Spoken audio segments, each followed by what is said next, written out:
Interested in taking a deep dive each week into a compliance or compliance-related topic? Then Compliance Into the Weeds is the podcast for you. Join Matt Kelly, the coolest guy in compliance, and Tom Fox, the voice of compliance, as they go into the weeds to flesh out a story which you can use to better inform your compliance program. Both you and your compliance program will be the better for listening to this podcast. Compliance Into the Weeds is a production of the Compliance Podcast Network. In this podcast, Matt Kelly and I take a look at the Security and Exchange Commission's ENI Enforcement Action, which was released last week. Hello, everyone. Tom Fox, the voice of compliance, together with Matt Kelly, the coolest guy in compliance, back again for another episode. Today, we're going to take up the recently and perhaps even surreptitiously released Happy Hour FCPA settlement released last Friday, April 20th. After both Matt and I had shut down for the day. So, Matt, with that long-winded introduction, first of all, welcome. And how is the isolation coming in Cambridge? Hello, Tom. It is going along fine here as usual. In Boston now, we believe we are at our COVID peak. We are getting about anywhere between, we had a high watermark of 2,100 cases a day for a few days, and now we seem to be down around 1,700 or 1,800. So we think we're at our peak. And so instead, everyone in Boston has moved on to complaining about the weather because it is unusually cold for late spring here, even by our standards. So we are always finding something to leave us dismayed, and that's what's going on. Is today Patriots Day?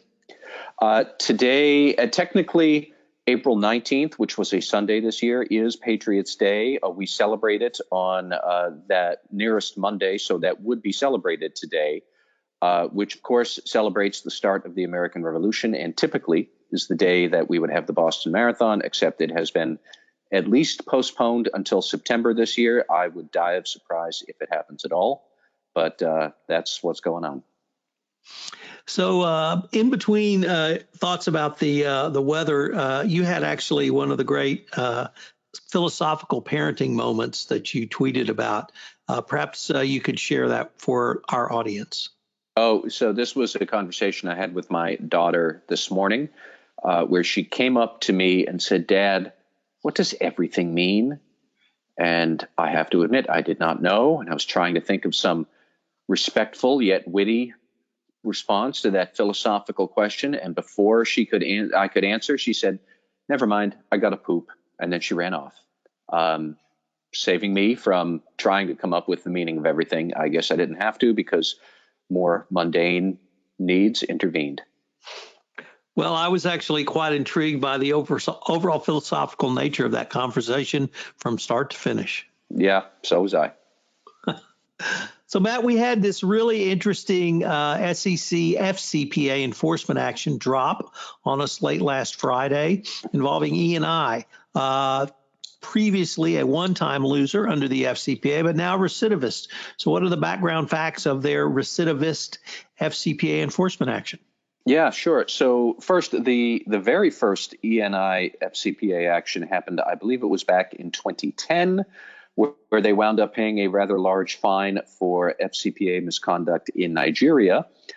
This largely unrelated misconduct stems from bribery payments that one of ENI's subsidiaries called SAPEM, I believe, or SIPEM, they were making bribery payments to the state-owned oil company in Algeria, not Nigeria.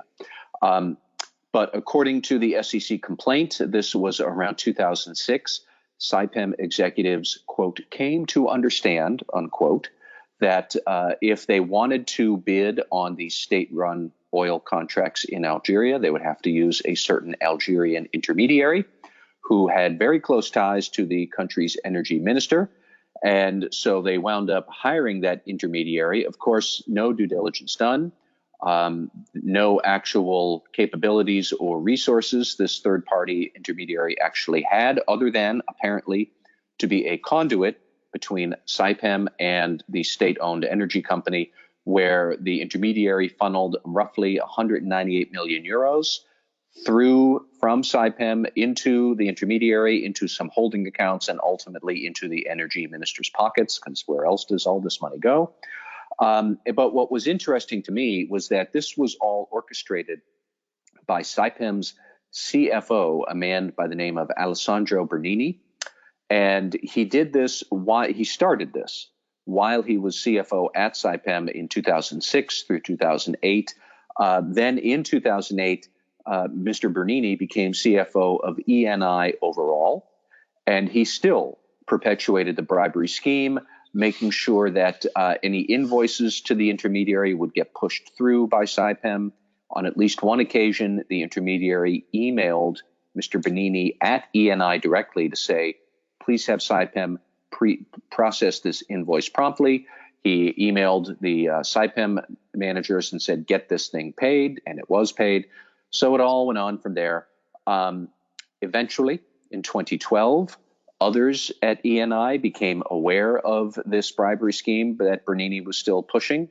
They fired him, litigation ensues, and here we are, 8 years later, where the total payment was $19.75 million in disgorgement and $4.75 million in interest. So that's a total of $24.5 million to wrap all this up, which, as much as I do love the SEC, I was mildly annoyed that they did announce this apparently at 4:59 p.m. on a Friday without a press release. It was just tucked away as an accounting litigation release. So a couple of lashes with the wet noodle for them for being drips who kind of tried to sneak it by, but here we are.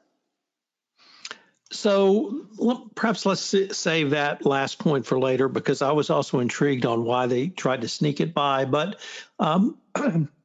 while I think the facts itself were relatively straightforward and perhaps even plain Jane, I thought there were a fair number of lessons to be learned and teased out of this enforcement action. You wrote about some of those in terms of management override of internal controls, due diligence, and then subsidiary oversight. What did you see there? Well, I thought the big lesson here was, how do you keep check on a rogue senior executive? Because that's really what was at issue here. So in various ways, Bernini short-circuited the due diligence that would normally be done. And I have every confidence that even normal due diligence probably was not that impressive back 14 years ago, but whatever.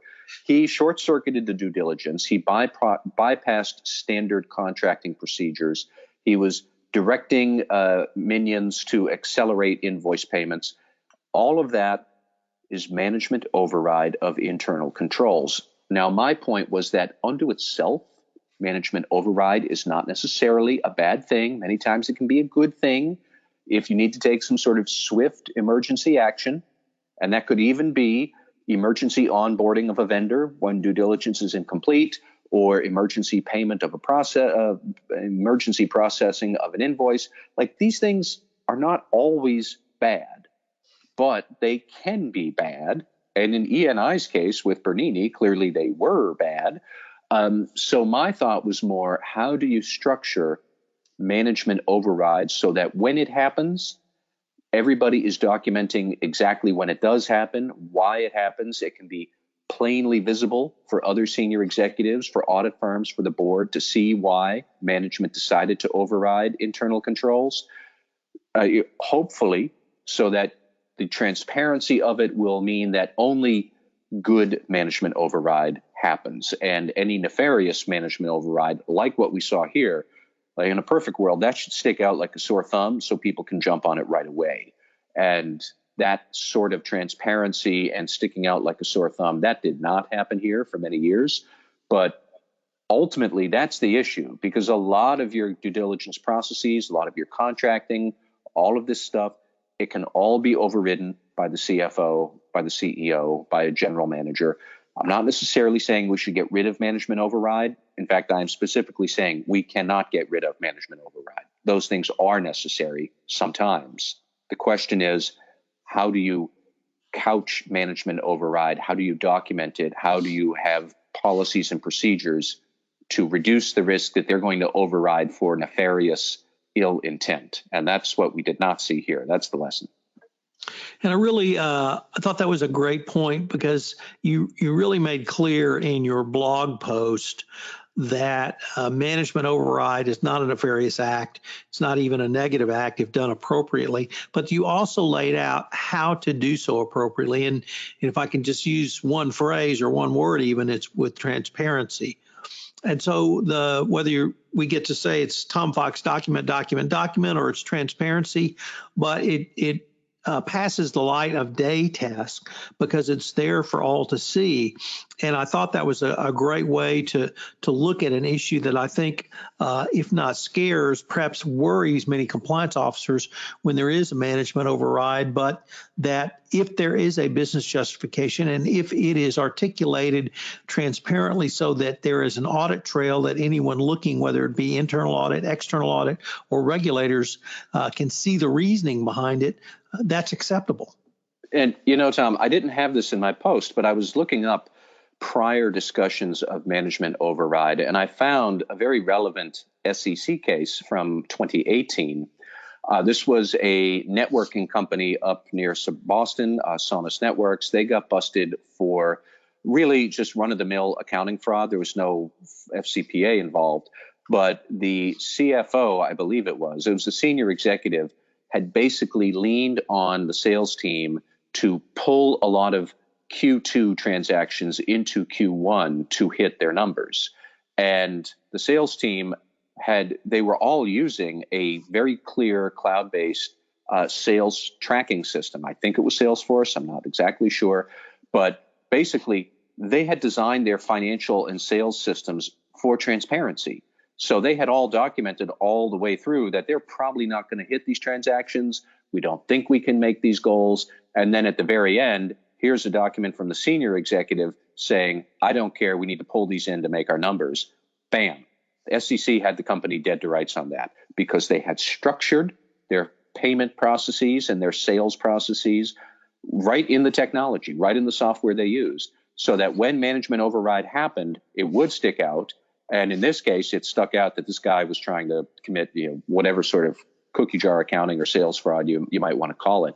But I mean, the SEC had them dead to rights. That's a very good, wise example of how you can structure payments, sales, all of those processes to provide the transparency to make what Bernini did, to make that really hard.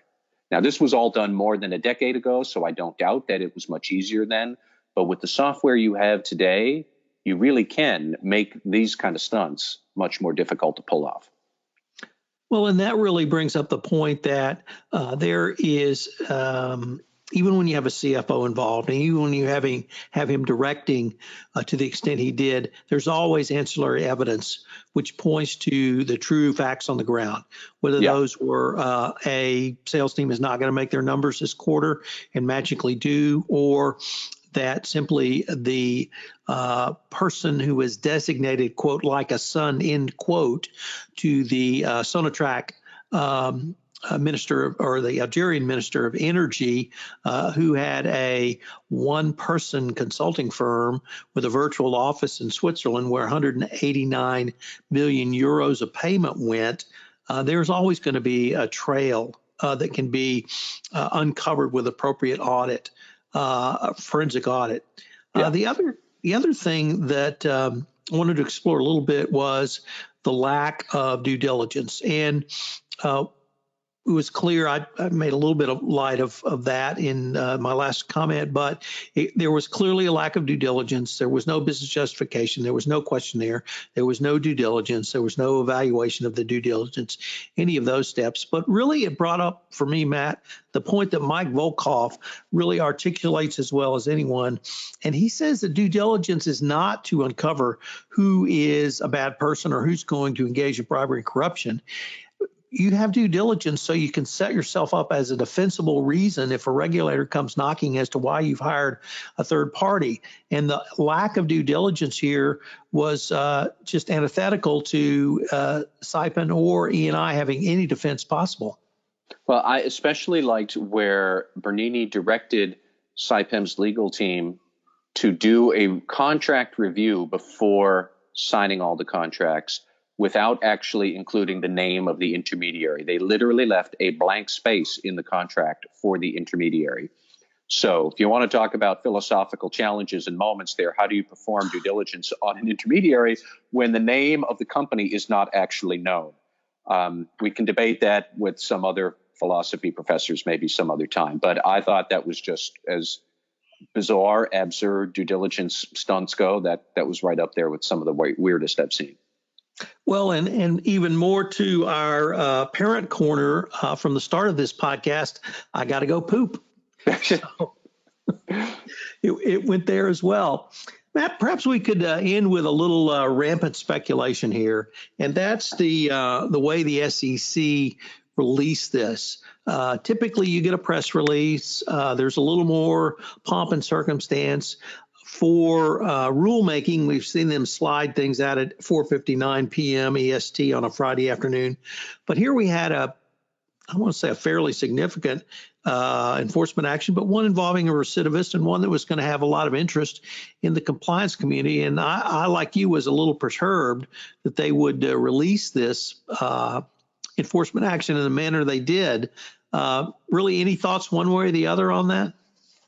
I mean, it's wild speculation. I will try to give the SEC the benefit of the doubt that maybe they closed it more quickly than they thought, and the PR team happened to be off working from home, or their Wi-Fi was down or something like that, or somebody was sick with COVID, or I don't know what.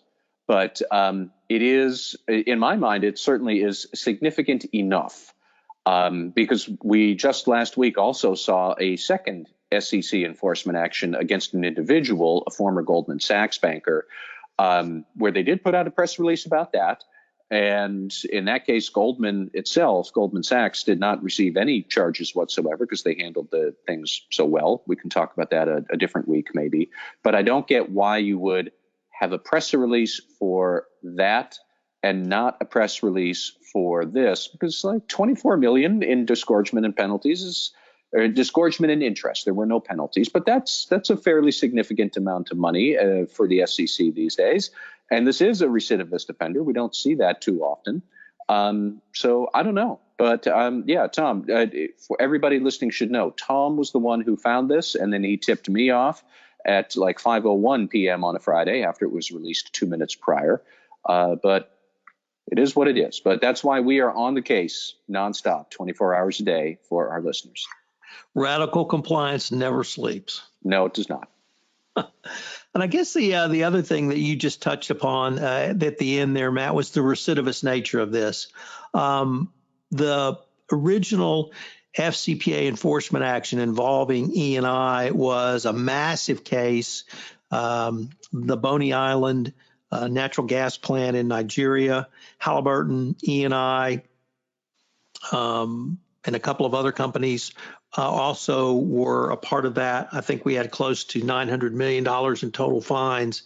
And I guess I would have thought that the Securities and Exchange Commission would have made a little more hay of a company who, while they were under investigation for the Bonny Island, and after they had signed the settlement, the deferred prosecution agreement, promising never to violate the FCPA again, not only continued to do so, but continued to do so for a couple of years thereafter. And it didn't appear to me in the SEC enforcement action there was really any sanction for being a recidivist.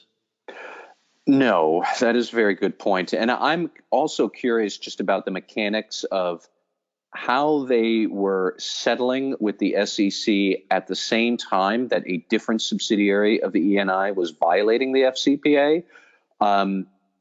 So for the record, SIPEM was only 43% owned by ENI. So clearly a majority was not owned. And I don't really know what was the actual amount of oversight and visibility into SIPEM's operations from ENI.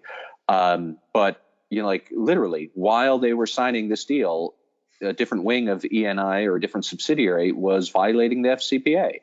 And then when they got rid of that first subsidiary that was committing the violations in Nigeria, it was merged out of existence by merging it into SIPEM, which was busy violating the FCPA in a different part of Africa. I'd love to know a little more about how all of that works operationally, but it is what it is. And 10 years later, here we are. And if we could, or at least I could maybe throw a little love towards the SEC. Once again, Matt, I find with what appears to be if not routine, fairly straightforward enforcement action of the Securities and Exchange Commission enforced portions of the FCPA, are really a fair amount of lessons that can be drawn for the compliance practitioner and application to their own compliance program. So kudos to the SEC for the detail in their, to the extent there is detail in their cease and desist order, and some pretty good lessons that we've been able to tease out in this podcast. Yeah, I would agree. Well, Matt, I look forward to seeing what happens next week. And if the SEC drops one on us at 4:59, Compliance Into the Weeds will be on it. All right. Thank you, Tom. This is Tom Fox again. I'd like to thank you for listening to this episode of Compliance Into the Weeds. If you have any questions, you can email Matt at mkelly@radicalcompliance.com. You can email me at tfox@tfoxlaw.com. I have 2 new podcasts that I hope you will check out. The first is Compliance and Coronavirus, Clarity and Sanity for the Compliance Practitioner. The second is The Compliance Life, where I take a look at what it's like to sit in the chair of a Chief Compliance Officer. They are both on the Compliance Podcast Network and available on iTunes. I hope you'll join Matt and I again next week, where we take up another topic of compliance literally into the weeds. Compliance Into the Weeds is a production of the Compliance Podcast Network and a proud member of C-Suite Radio. Thanks so much for listening, and we look forward to visiting with you again next week.